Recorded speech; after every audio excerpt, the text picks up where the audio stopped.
People pleasing is a killer of our physical, emotional, financial, mental, spiritual energy, and it's a total time suck. The thing is, the more we say yes, the more we'll be expected to say yes. And I think that we know this intellectually because we're smart people. But for some reason, when it comes to drawing that boundary, the fear of letting someone down or the prospect of making someone mad is so unbearable that we can fall into this people-pleasing habit before we can even stop ourselves. And that's why we're talking about it, because I know that there are people who are otherwise grounded and confident, but can get caught in people-pleasing. And it leaves them feeling like they have let themselves down. So if this is a problem for you, this is your episode, because we're going to talk about what people pleasing is, why it can happen, the profound impact it has on our lives, and how you can stop doing it.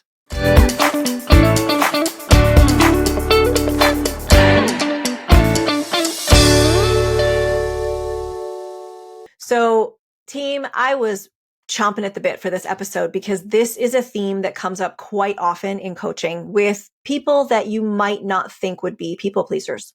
Folks who would otherwise feel like they have no issues saying no or drawing boundaries or doing what feels right for them. Given the right circumstances, they might feel pressure to do what they think will please the other person. Before I start, I want to make one small disclaimer. We are going to talk a little bit for just a moment about what can cause the people-pleasing behavior. And in that portion of the show, I will mention that people-pleasing can sometimes come from experiences in our past. That opens the door up to things like potential trauma or danger that a person may have experienced in their lifetime. And so I want to just make this note that I am not a therapist. I am not a trained psychiatrist. I'm not trained in trauma or helping people resolve those types of issues. What I am is an executive coach. So everything that I'm giving you here is sort of a synthesis of all of the coaching that I have done and all of the training that I have done and my own journey around people pleasing. And that's as far as it goes. What I hope that you get from this episode is the door opening to you understanding more about where it comes from if it's an issue for you and how you might be able to help yourself in interrupting that behavior. Okay, so now that we got that out of the way, let's get in. When I say people pleasing, what I mean are the behaviors and the choices that are done that consistently put someone else's needs ahead of your own. You are consistently putting someone else's needs ahead of your own. This is different than being generous of spirit. Being generous of spirit is a conscious choice. Doing something for someone else, even though it is inconvenient for us, is a conscious choice if we're weighing and balancing out who's getting what from the experience. If I want to do something for someone that is completely inconvenient for me, but I know that if I do it, it will totally add value to their life, or it will help them get out of a pinch or something like that, then I could choose to do it because it means more to them for me to do it than for me to give up my time. For me, it's a momentary inconvenience. For them, it's something that can have a great beneficial ripple effect. That is a moment where we can be generous of spirit. We love them, we want to take care of them, or we just want to help. That is different than people pleasing. People pleasing is just leaving yourself out of the equation. You often don't think about how it affects you. Your needs don't matter. You just say yes. So I mentioned that distinction because oftentimes pleasers can justify or convince themselves that what they're doing is being generous of spirit, or they are building relationship by saying yes. And that is a way that we can convince ourselves that the behavior that we're doing isn't really congruent with who we are. So I want to just kind of plant that seed and let that marinate for a moment, and I'll come back to that. Okay, so how does people pleasing show up every day? It shows up differently, and I cannot capture every nuanced way that pleasing shows up, and I cannot capture every experience that you may have seen or have had or have done yourself. But there are some big, obvious kind of buckets of pleasing behaviors that I want to share with you. The first one is lack of boundaries. Now, why we have lack of boundaries, that's individual. But we all have the opportunity to set boundaries for ourselves. Physical boundaries, like some people are not huggers. I'm a hugger, but I know not everyone is. And so when I meet someone or I see someone that I want to express that kind of affection toward and I don't know them very well, I might ask, are you a hugger? Are you a handshaker? Are you a fist bumper? I just ask because it's more comfortable for me to do that than it is to potentially violate someone's boundary. We also have emotional boundaries. We have financial boundaries, how we want to spend our money, when and where. We have time boundaries. We have spiritual boundaries. We have all kinds of boundaries. And in pleasing, those boundaries are often violated. They're violated by always saying yes. We can say yes a lot at work. I know that happens to a lot of us at work. It happened to me when I worked in the corporate world, and I would often get propositioned with extra work. And I would hear things like, well, you're really good at this. So we thought that maybe you would want to take this extra thing on. And I would say yes, because I thought that it would get me noticed. It might help me get a promotion. Might help me be favored. Let me tell you, it didn't. It just got a mention and a sort of pat on the back, like, you're always the yes person. You always say yes. Yeah, I stopped doing that. It didn't work for me, but always saying yes, no matter what it is, without giving it thought, without taking time to decide if it's going to work for you. That is one way that we allow our boundaries to be violated. Saying yes often leads to taking on too much, just filling our plate with too many things, trying to be in 10 places at one time, do all of the volunteer, finish the project, clean the house, all of the things that we have, driving to this place, visiting this person, taking on too much. That's an energetic boundary violation. That's a time boundary violation. And then there's hanging with energy vampires, people who are just not interested in what you need and only interested in what they need. They can suck you dry. There's no other way to say it. They can pull every ounce out from you. They steal from you. And the more that we say yes, the more that they take. Being overly agreeable is another violation of boundaries. Not sharing your opinions or your preferences, just going with the group, or not speaking up in meetings, or going with what your family says to do because your whole family does it. About 15 years ago, I had a good friend who came from a very large family, and it was assumed that all of the holidays would be spent with her family. Even if she had a relationship, the significant other was expected to come to her family's celebrations. Now, that would be okay if she didn't mind it, if she liked it, if it was enjoyable for her. But I'll tell you what, she was more and more resentful every year. And the problem with this is that she felt that she had no choice. That is something that people pleasers can experience. I don't feel like I have a choice in this, because if I say yes, if I say no, I'm going to upset this person. And if I say no over here, I'm going to upset this person. And then they're going to be mad at me. And then I won't know what to do with that. And then I'm stuck in between, someone who's upset and someone who's disappointed. And then where does that leave me? Being able to disagree and say no and not go with the flow is something that takes a lot of guts and a lot of courage, because you probably will disrupt and ruffle some feathers. But that's part of cutting off the people pleasing. And we'll talk about that a little bit later, how to stop this. But this person thought that she had no choice. Likely she was trying to avoid that conflict. She didn't want to upset anybody. And that is another bucket of people pleasing. So you've got the lack of boundaries, and then you've got avoiding conflict. Avoiding potential disagreements and just going with what others want or what others think you should do, because you don't want to disappoint people.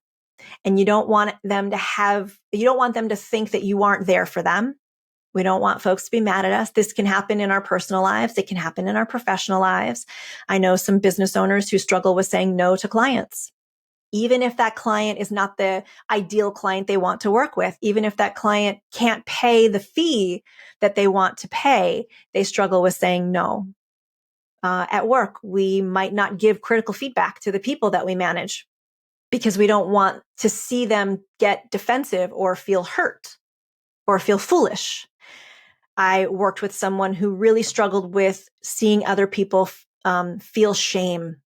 And so it stopped my client from delivering feedback. and holding them accountable, because it was unbearable for my client to see someone feel what they thought was shame. This is something that we do, this avoiding potential disagreement. We do it because the friction of that experience becomes unbearable. So we just do whatever we can to make it go away or not happen at all. And that includes being preemptive with our conflict avoidance by being over complimentary. If you've ever met someone who compliments you for everything, it's a little icky. I don't know any other way to describe it except icky. I worked with someone a long time ago who complimented everything from my nail polish to how I delivered a presentation. And most of the time I didn't even ask for the feedback. I just got it. And it was weird and awkward and uncomfortable. And by the way, I also knew it wasn't true. Now, as cool as I like to think I am, I know I'm not perfect. There was no way I was deserving of all of those compliments all the time. And so what happened was, as I stopped believing her, I tried to avoid talking to her because it was a violation of my boundaries, right? There was some sort of emotional, spiritual, energetic boundary that it was violating for me. But this person just wanted to preempt any potential disagreement or maybe conflict that she thought we might have in the future by securing her place with me through her over complimenting. And then we also follow rules. We follow the rules. We are good people. We are good corporate citizens. We follow the rules. And I'm not talking about the rules we need to follow, like treating people with respect and stealing and things like that. That is not what I'm talking about. I'm talking about these unspoken behavioral, cultural rules that we pick up over the course of our life. Usually we learn them young and then we never question them. One of my rules was don't talk about money. It's gauche. It's rude. You're a woman. You don't talk about money. Where do you think that left me in job interviews back when I worked for larger companies? It left me not negotiating my salary. I didn't ask about compensation until the very end of the process, which was sometimes exhaustive, 3, 4, 5 interviews that took weeks. And then I would discover that the salary was not where I wanted it to be. And then I felt like I was obligated to take the job because I had gone through such a process. It was a very twisted experience because I was following the rule of don't talk about money because it seems rude. You don't want to upset anybody. Or you can't leave a job before a year because it'll make you look bad and then people will think you're not committed and you'll leave your current job in a lurch and all of these things that we make up. We follow these rules. I'm sure that you have some rules that you follow that maybe you don't like, but maybe even haven't ever questioned. That's a place to kind of put the microscope and take a look. So there is the lack of boundaries. There's the avoiding conflict buckets. And then a couple of other sort of stray people-pleasing behaviors I want to mention are one, deciding by committee, meaning you can't make choices alone. You have to get everybody's opinion before you can decide. You got to see what this person's doing and that person's doing and how they're going to go about it before you can make your choice. Or if you're a people manager, you want to get everybody's input before you make the choice. You don't want anyone to feel left out.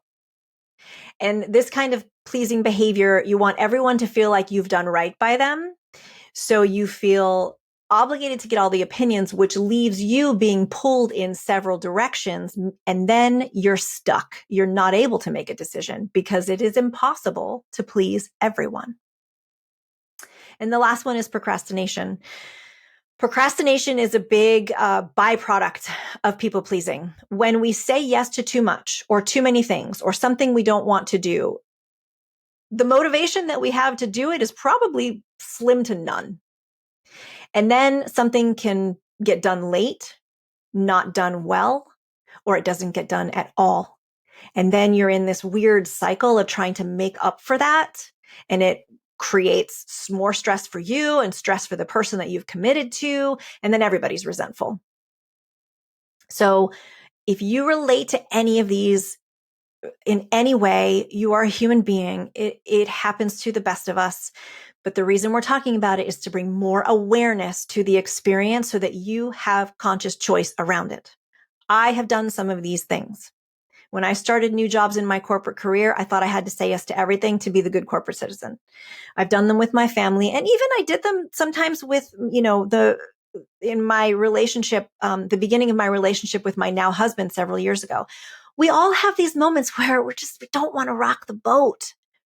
You're not terrible for people pleasing, but if you do this long enough and it is a consistent behavior for you, it will absolutely, without question, I put money on it, be your demise. Now, the impacts that this kind of behavior has, I think one of the biggest ones is that we teach people how to treat us. The more we say yes and do things that are not congruent with who they are just to please, the more we are expected to please, because this is now how they see us. We teach people how to treat us. I can't even blame people for assuming that I would be there for them if I've been saying yes for years. And the thing about this is that if this goes on long enough, then there could be bottled up resentment that you have. And then that resentment at some point, it's like shaking a soda can. It will come out at the most inconvenient time. And then the other person their hair will be blown back because they had no idea that you were doing this to please them. It can create real rifts in relationships when it's revealed that you never wanted to do these things in the first place. We teach people how to treat us. So if you're hanging with an energy vampire and you keep picking up the phone or responding to the texts or getting together to go to brunch and all they do is just talk your ear off, they're going to assume that you're going to keep showing up, and they will probably get upset when you finally say no. That doesn't mean you shouldn't say no. Just know that that is what you are creating in the pleasing. There's also burnout, emotional burnout, mental, physical. You get energy leaks all over the place when you say yes, because you're spreading yourself literally thin. You're just springing leaks all over the place. You get burnout. There is physical burnout from actually doing the things we say yes to. And then there is the mental burnout, the mental gymnastics that come from managing all of the emotions and the, the relationships around the people pleasing. It's a lot of work. It's a lot of work for one person to handle. Pleasing can also make people feel or appear needy and desperate. That person who was over complimentary to me, needy and desperate. It was awkward and strange. I don't know that she was needy or desperate, but that is how it felt to me. And I didn't know how to respond to it, what to do with it, how to engage with it. It made me extremely uncomfortable. And that appearance of neediness or desperation can impact others' perceptions of you. It erodes trust. If you're complimenting me all the time on everything, I don't believe you. If you never have feedback for someone, they're going to start to think that you're not giving them the real deal. If you're always saying yes, a smart person's going to go, why are we always doing this the way I want to do it? What's going on over there? And they might start to not trust what you say. We also miss out on healthy debate. If we're trying to avoid conflict, there is such a thing as healthy debate and healthy disagreement. I don't know really anyone in my life who was taught to disagree in a healthy way. I think this is a learned skill. All right. It is a learned skill and it is not easy, but it is possible. But if we can have healthy debate and healthy disagreement, you can come up with really great solutions to problems, stuff you wouldn't have even considered had you not gotten into a little bit of heated debate. Having healthy disagreement creates a little bit of friction. And when we have friction, we have heat. And if you think about that in the physical sense, when you add heat to anything, what happens to it? It transforms. Just the right amount of heat. Too much heat and you burn it to the ground. But if you have just the right amount of heat, meaning just the right amount of healthy disagreement done with mutual respect, whatever's happening could transform. You also don't get to find your voice. You don't get your needs met. And there is a disconnection with yourself. You become more and more incongruent with yourself over time. Why people pleasing can happen? Again, a million reasons. A million reasons. I want to address this one first. And again, say that I am not trained to help people resolve this, but I do think that past experiences where we've been treated poorly, when we have learned to protect ourselves from trauma, potential abuse, bad treatment, that can create someone who's a pleaser because they live in fear of that occurring in their lives again. It's a very real reason. There's a very significant reason that people pleasing can happen. We can also convince ourselves that we are all about the relationship. And I said earlier, we can justify the pleasing. Oh, I'm being generous of spirit, or, oh, I really am all about relationships. And so I just want people to feel good and I want to do this for them to just keep the peace and have it be harmonious. And that is sort of this weird, convincing justification that we can do. I once did a training with a gentleman who said, I'm a people pleaser. And he owned it. He said, I'm a people pleaser because I am all about building relationships. And all I could think was, what kind of a relationship is built on lies? Because if you're people pleasing, you're lying about what you really need. So we've sort of convinced ourselves that it's the right thing, the good thing to do. I'm a good person if I please other people. It happens, like I already said, because we have sort of movable, permeable, in non-existent boundaries.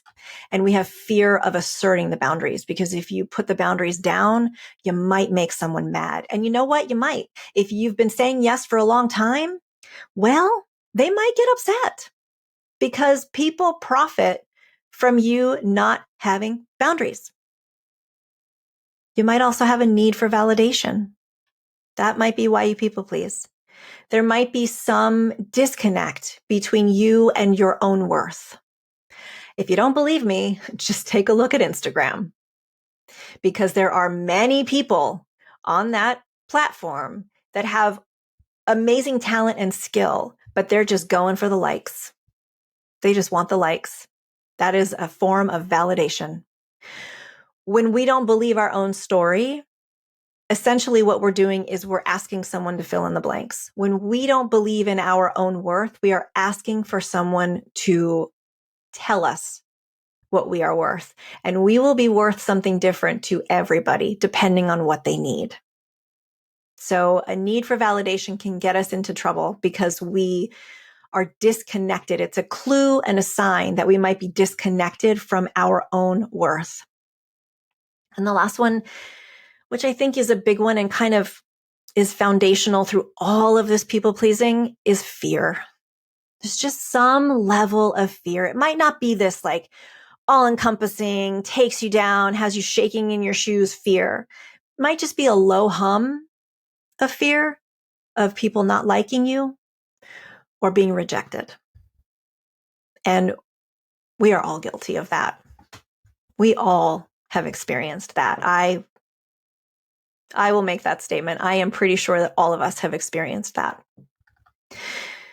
So, okay, I've told you what it is, how it shows up, where it comes from, what it looks like. Now, what do you do? If you can relate to any of this and you're like, yeah, there are some areas where I'm doing a little more pleasing than I need to be doing, or I do this all the time with this one person or all the time at work. Okay, so what do you do? Because this is not insurmountable. Now, I could give you a bunch of actions that you could Google yourself to stop pleasing. In fact, I did Google it before we started because I wanted to see, like, what does the internet tell me? How do you stop people pleasing? And I saw set boundaries, say no more, avoid the over apologizing, get rid of the toxic people. Those are all true, but it's not about the action. I think you know the action you need to take. The question is, what's behind the action that's preventing you from taking the action? You already know you need to set boundaries. The real issue is what blocks you from being able to set boundaries. What's your version of the fear or the worry or the concern? That is where you have to start in order to look at the people pleasing. That's what you need to address. So I want to give you a couple of questions to do this with. ask yourself these questions and then take the time to answer them. Like literally sit down on a Sunday morning with a cup of coffee and take a little bit of time for yourself to answer these questions in a real candid way. Put the mirror in your face. So grab a pen or pull up your notes app right now and record these questions, because they will immediately give you something to reflect and help you challenge your thinking around the pleasing. And I work on this in coaching all the time with leaders. So we work through these questions. I also work with these questions myself. I do these questions myself. The first question: what am I really afraid of? Understanding what we fear the most, or that we are assuming will happen, helps us address the fear head on. Otherwise, it's just this free floating kind of amorphous fear that just bleeds into everything and has no real shape or name. When we identify what we are really, really afraid of, the core of what we are afraid of, then we can start to address it. And usually the first level of this is something like, I'm afraid of disappointing people. Okay. So then you need to go another layer deeper. And why does that matter? And then you get your answer to that. And then why does that matter? And why does that matter? And go down as many levels as you need to go to get to like the bottom foundational layer of what you're really afraid of. Because that's the thing you have to address. Many of us don't want to disappoint people. I do not wake up in the morning wanting to disappoint people. I know that I might, though. I've made peace with that. So there's something underneath usually the first couple of answers to this question. So don't be afraid to go deeper. Even if you have to put the pen down, walk away and get a second cup of coffee, come back and go deeper. And then once you've got that to a place where you feel like, okay, I've gotten as deep as I can go with this, the second question is, how would someone who respects themselves respond to this request? So someone has made a request of you. How would someone who respects themselves respond? I got that question from a coach that I worked with. She was a nutrition coach. We were talking about food and body stuff, and she said to me, how would someone who respects themselves make this choice? And that question blew my hair back a little bit, because I thought, well, I respect myself, yet this behavior is not aligning with my respect for myself. So I knew I had something immediate to change. This question was a little jarring for me. And it can be a little uncomfortable because we want to believe that we respect ourselves, but yet we can do these little micro behaviors of pleasing that totally disrespects who we are. So what am I really afraid of? And how would someone who respects themselves respond to this? Answer those two questions. And then you're going to put this stuff into experimentation. Experiment. Go with a low stakes situation where you've kind of been wanting to like shave off the thing that you're doing a little too much of. You don't want to do it anymore. And you know the person pretty well, so you can say no and you don't think it'll be a big deal. Start to experiment with setting some boundaries, creating some new agreements, doing things differently than you normally would. If you say yes, say a kind and respectful no.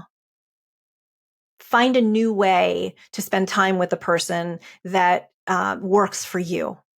Experiment. And when we experiment, we get to see that the thing that we were so afraid of isn't actually happening. And if it is, and that person gets mad or the situation becomes tenuous, that's another sign that maybe there's something else you need to address, or maybe you just need to walk away. There also has to be a level of acceptance when we start to change the people-pleasing behavior. And the acceptance is that we might upset someone. Because remember, people profit from our lack of boundaries.